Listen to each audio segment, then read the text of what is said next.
Good day. Today, I would like to present our group project and information management. First of all, I would like to discuss the overview of our project. Annie's Vegetable Stall is a popular vegetable market that located in San Isidro, Goa, Camarines Sur. It has been in business for 18 years and is known for providing a wide variety of fresh products. Annie's Vegetable Stall is easy, accessible, and accept GCash payment. Annie's Vegetable Stall is open from 7 a.m. to 5 p.m. every day. You can contact them at 0947285337. The purpose of our project is to provide the community with fresh and high-quality vegetables by offering a wide variety of products. Annie's aim to promote healthy eating habits and support a sustainable lifestyle.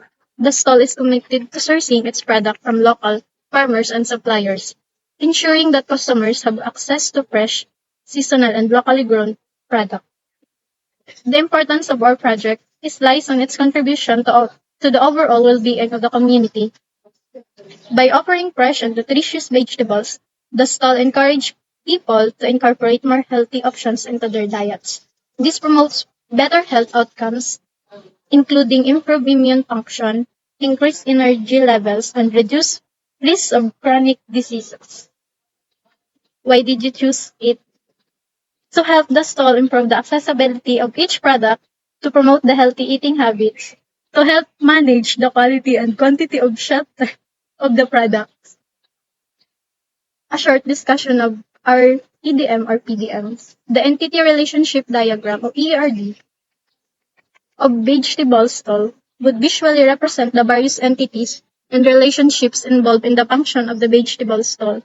The EERD or PDM for vegetable stall provides visual representation of these entities and relationships involved in the function of stall, transaction, order, employee, vegetable, customer, vendor. It helps understand the data flow connection and dependencies within the system, aiding in the efficient management of stall operations. The business roles of our project is business roles play a crucial role in defining the operation and process within a business. Let's discuss the business roles for transactions, orders, vegetables, employees, customers, and vendors in the vegetable stall. These business roles help maintain order efficiency and customer satisfaction within the vegetable stall. They ensure that transactions are accurately recorded, orders are fulfilled, vegetables are of high quality, employees are well managed, customers are served well, and vendors are reliable. Adhering to these rules contributes to the smooth functioning and success of the vegetable stall business. Our ERD diagram, order, order can include one and only one vegetable. A vegetable can included in one and only one order. Transaction, transaction can make one and only one customer. A customer is made by one and only one transaction. Empl- employee, both customer and employee has one and only one person info. A person info corresponds to one and only one customer and employee. A transaction is associated with me with and only one customer and employee.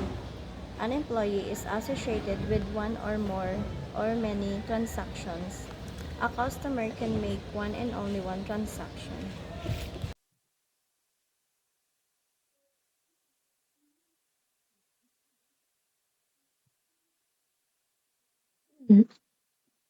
And now I'll show you how to create database. So first we will create database.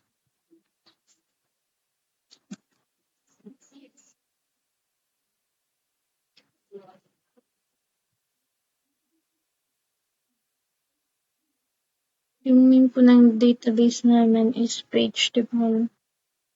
Go natin. So, ito na po siya. And here, magagawa po tayo ng table. So, let's say, customer. customer. So,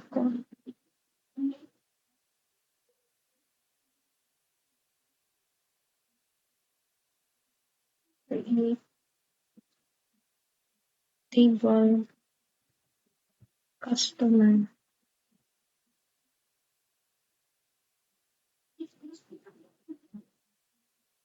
name virtual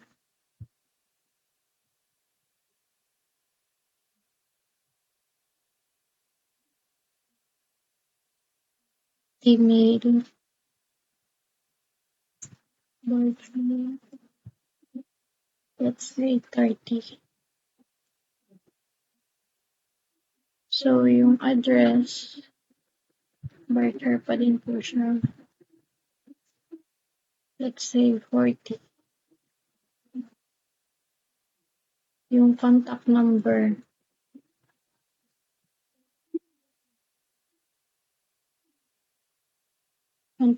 is in, say 11. 11.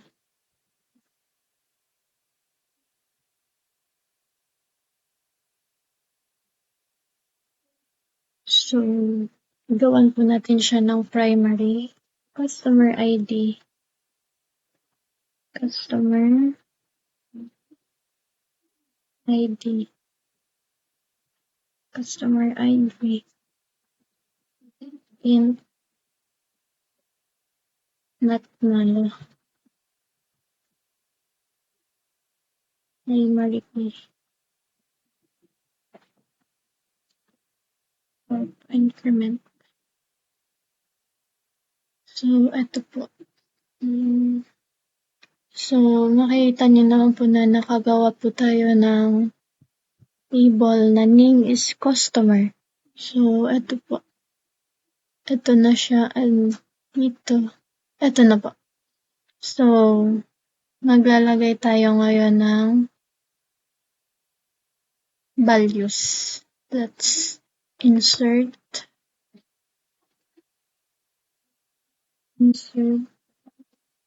into customer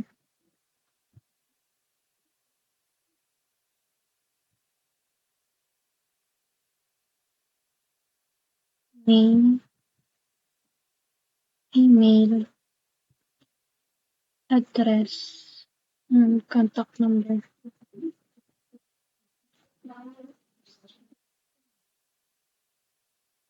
Values.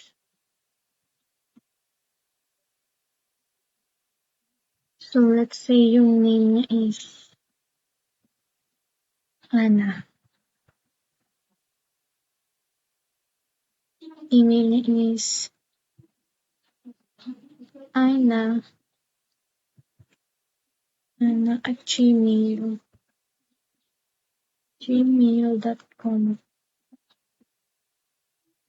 So, yung address niya naman, let's say, Mabini, Goa.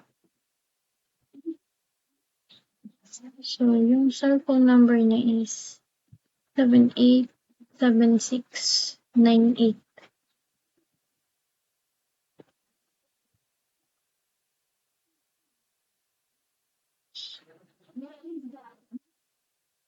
Insert into, so, let's try po. So, eto na po siya. Tignan po natin sa customer. So, nalagay na po natin si Ana dito sa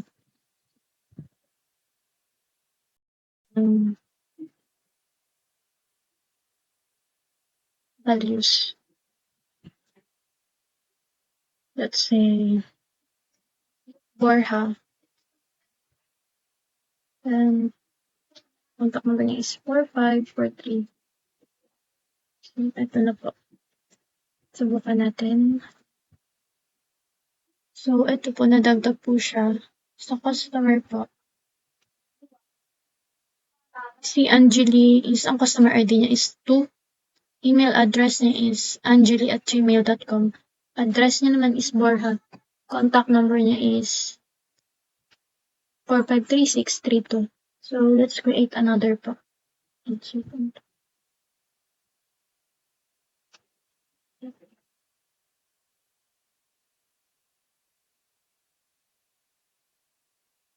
let's say, Igor. Sino ba to?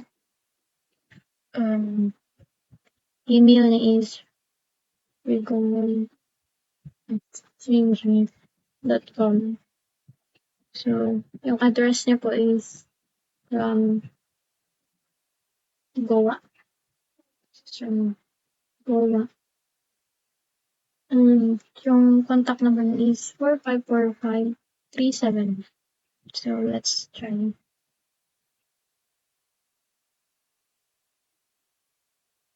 So, ito po, nadagdag po siya ulit sa customer. And let's create another one po ulit.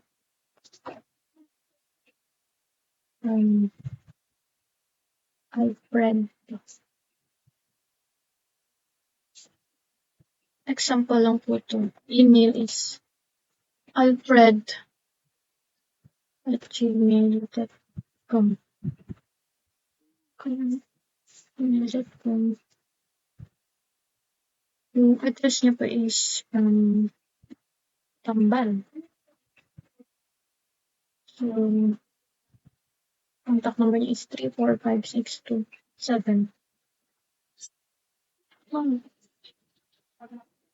Try po natin siya. So, ito po. Nakikita niyo po dito. On database. So, may 4 na po tayong values In dito. number 2 naman, Si Anna, si Anjali, si Rigor, pagsiselect, and si Alfredo. So, when let's create selecting another one po. Another example. maselect kita,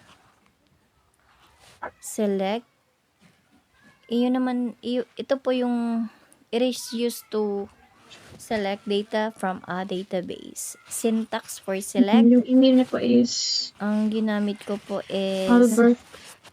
select customer ulit ang ginamit ko. gmail.com. Select asterisk from customer. Yung address niya is let's say Nakawan. Sabon. So, yung contact number niya po is 43256. So, let's try it. Na-add po ba siya sa values natin? So, as you can see, na-add po ata siya. So, meron na po tayong 5 values dito.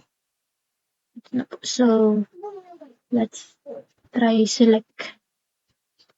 So, select naman po yung gagawin natin. On database. Select. In number 2 naman, Select pagsiselect, when selecting customer. maselect kita,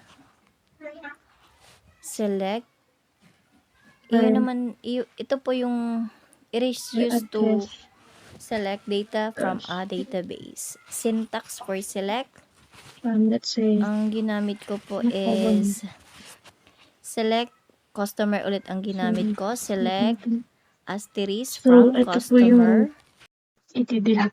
Try po natin gawin yung delete query. Let's try delete from customer where yung customer ID is. Where customer ID is equal to 3. Yes. So, nawala po si customer ID number 3. Since siya po yung i-delete natin. So, delete po ulit tayo. Delete from customer where customer ID is 1.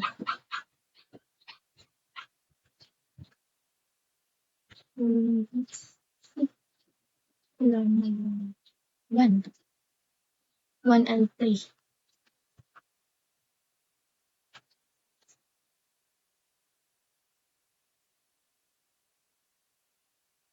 So, update po. Try po natin gawin yung update query. Update customer. So,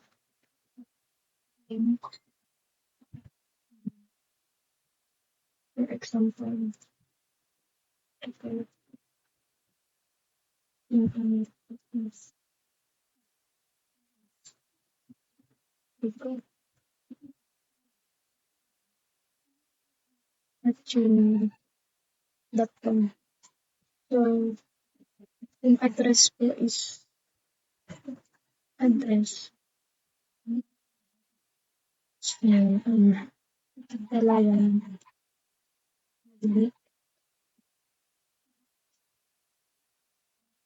Contact number.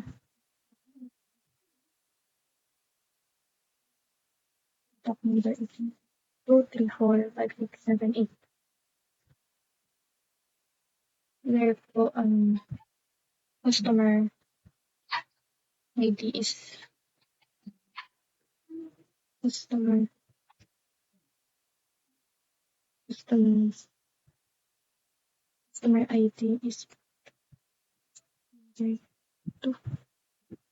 So, try po natin. So, updated na po siya. Oh, updated na po si So, yun lang po. Thank you.